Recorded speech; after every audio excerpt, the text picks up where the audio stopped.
Hola, buenos días. En este segundo apartado vamos a hablar de los sensores y actuadores. ¿Qué es un sensor? Pues un sensor básicamente es un dispositivo capaz de detectar magnitudes físicas o químicas, por ejemplo la temperatura, la humedad, la intensidad luminosa, distancia, aceleración, inclinación, presión, humedad, fuerza, etc., transformando esas señales físicas en variables eléctricas. De esa manera constituimos lo que es un sensor. De tal manera que lo que hacemos es transformamos temperatura en un valor de voltaje, o una longitud, o por ejemplo una presión, etc. Bien, ¿cuáles son los sensores más empleados en robótica? Estos son los que vamos a emplear nosotros en el taller. Pues bien, el primero es el sensor de intensidad luminosa, o también llamado LDR. Ya lo vimos en el apartado anterior. Su forma de representar es con un rectángulo y unas flechas que están entrando. ¿Veis? ¿Recordáis la forma de peine que os comentaba? Bien, pues este sensor nos va a dar datos de cómo es la luz fuera, ¿vale? ¿Dónde se emplean estos sensores? Puertas de ascensores, luces de la calle, cámaras fotográficas, etc. El segundo sensor que vemos es el sensor que llamamos de temperatura. También se le llama NTC. Su símbolo es justamente este, un rectángulo con una línea en diagonal y una línea así paralela. Aquí tenéis algunos termistores o sensores de temperatura. Estos se emplean normalmente en las máquinas que funcionan con calor. Tostadoras, secadores de pelo, calentabiberones, cafeteras, etc. El tercer dispositivo sensor, que no lo hemos visto, pero que se emplea bastante en la actualidad, son los sensores de ultrasonidos. Este, en el modelo HCSR04, es el que empleamos nosotros en el taller. Lo que pasa no significa que sea el único, existen muchos más. ¿Dónde se emplean estos? Pues mirad, uno lo tenemos en los coches estos que hay modernos que te dicen si te estás pegando mucho al coche de atrás en los aparcamientos. Entonces te avisa con una señal acústica de que te estás acercando mucho al coche de atrás y te permite pues rectificar la maniobra.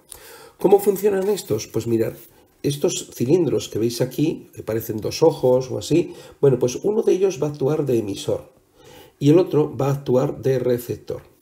El emisor lo que va a hacer es lanzar ondas de ultrasonido. Si esas ondas de ultrasonido chocan con un objeto, van a rebotar. Y el rebote es lo que recibe justamente el receptor.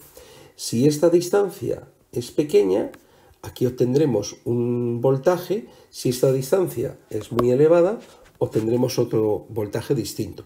Pues en función de ese voltaje nosotros actuaremos y diremos, oye, pues que te estás acercando mucho al vehículo, sí o no, etc. ¿Vale? Bueno, el cuarto sensor es el que llamamos sensor de infrarrojos. Lo tenéis aquí, ¿vale?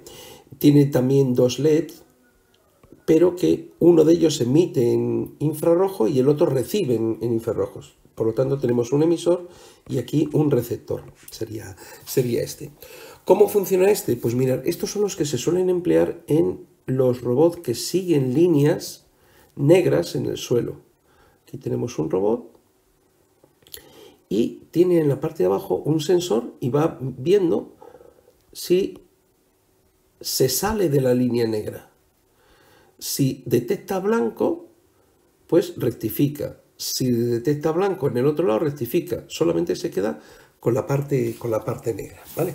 Actúa lo mismo, lo que hace es que lanza rayos de infrarrojo y detecta el choque sobre la banda de color oscuro, ¿vale?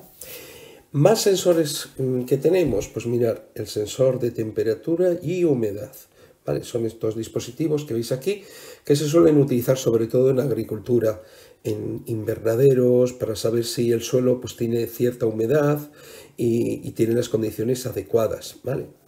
El sensor de movimiento, este, que es el que tenemos nosotros en el taller, aunque existen muchos más, pero son muy parecidos. Este lo que detecta es si hay movimiento, ¿vale? Si alguien se mueve.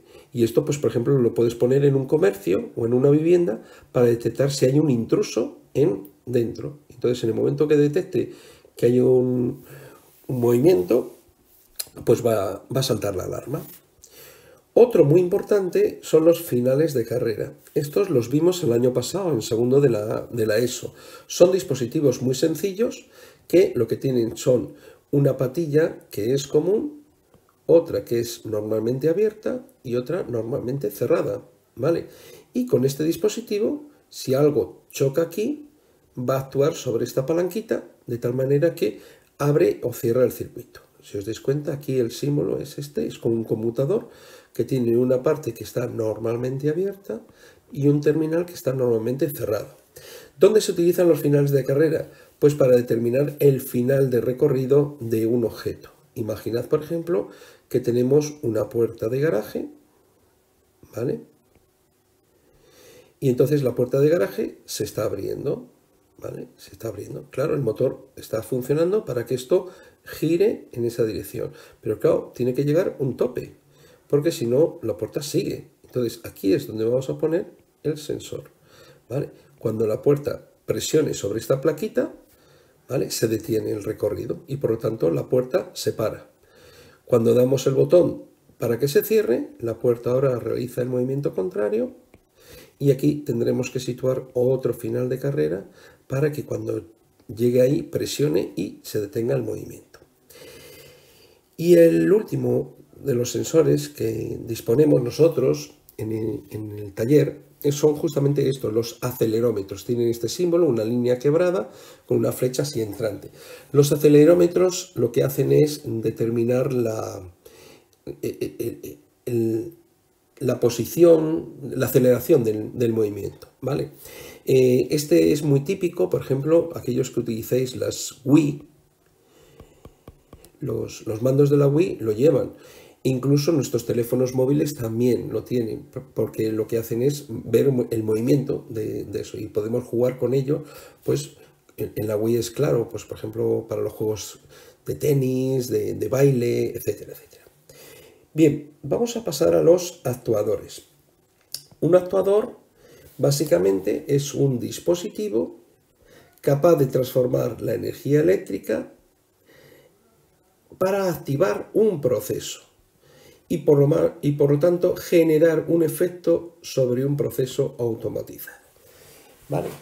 Vamos a explicar lo que se entiende mejor con la explicación. Mirad, yo quiero abrir una puerta de garaje, ¿vale? Entonces yo tendré que tener unos sensores para el mando a distancia, ¿vale? El mando a distancia funciona por infrarrojos.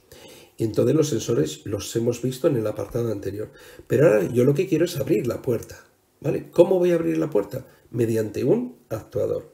¿Y cuáles son los actuadores más típicos? Si quiero abrir una puerta, pues será un motor. Evidentemente este que tenéis aquí pues es chiquitillo, es pequeño. En la realidad pues se utilizan motores más grandes, pero nosotros en el taller, como lo que estamos trabajando es con la simulación de esos procesos, pues vamos a simular estos, vamos a utilizar estos. Aquí tenéis los más importantes. Empezamos por los diodos LED, ¿vale? Yo quiero encender unas luces, pues un diodo LED me permite justamente encenderlas. Aquí hay un error en los apuntes, corregirlo, aquí falta una línea que indica el diodo LED, ¿vale? Bueno, pues aquí reconocéis el LED y aquí reconocéis el LED RGB, ¿vale? Que permite dar varios colores. Este segundo dispositivo que veis aquí es un zumbador. Por ejemplo, queremos activar una alarma. Hablábamos antes de una plancha, por ejemplo, que esté alcanzando una temperatura muy elevada, o un secador que esté alcanzando una temperatura muy elevada. Pues bueno, ponemos un avisador en forma de zumbador piezoeléctrico, que veis aquí. Es un dispositivo muy chiquitín que lo que va a hacer es pitar. Cuando viene por aquí la corriente, lo que hace es emite un sonido, ¿vale? Yo, por ejemplo, en mi casa, el frigorífico, si le dejo abierto mucho tiempo, pues empieza a pitar, ¿vale? Ahí tenemos un actuador, ¿vale? Más actuadores que disponemos, los motores, y estos son muy importantes. Los motores lo vimos en el tema 3, si no mal recuerdo. Bien, entonces, los motores más típicos son estos de corriente continua. Los motores de corriente continua tienen un terminal Uno se conecta al positivo, otro se conecta al negativo. Pero, ¿cuál es el inconveniente de estos? Pues que no podemos controlar la velocidad, ni podemos controlar la posición. Lo único que podemos controlar es el sentido de giro. Si ponemos aquí el positivo y aquí el negativo, giran en un sentido. Si lo conectamos al revés, giran en el sentido contrario. ¿Vale? A nosotros nos van a interesar estos otros que veis aquí, que son los servomotores. Los servomotores son estos que veis aquí, ¿vale? Que llevan tres terminales. Los terminales, uno que veis aquí, va conectado a GND. GND significa 0 voltios. 0 voltios. VCC es la señal de 5 voltios. ¿Vale? En esto se parecen a los motores. Nosotros aquí poníamos 0 voltios, aquí metíamos 5 voltios y esto empezaba a girar. Pero necesitamos un tercer terminal que es este de aquí.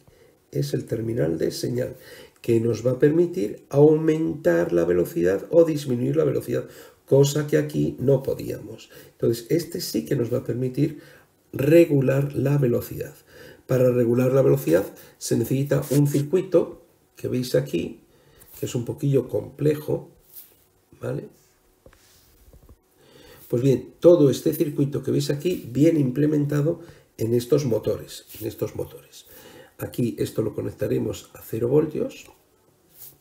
Esto es el terminal de 5 voltios y este es el pin, ¿vale?, de señal que conectaremos a nuestra placa Arduino. Y desde aquí nosotros vamos a poder controlar la velocidad de ese motor. ¿Vale? Espero que os haya servido. Si no, si tenéis alguna duda, me escribís y en el siguiente vídeo nos vemos.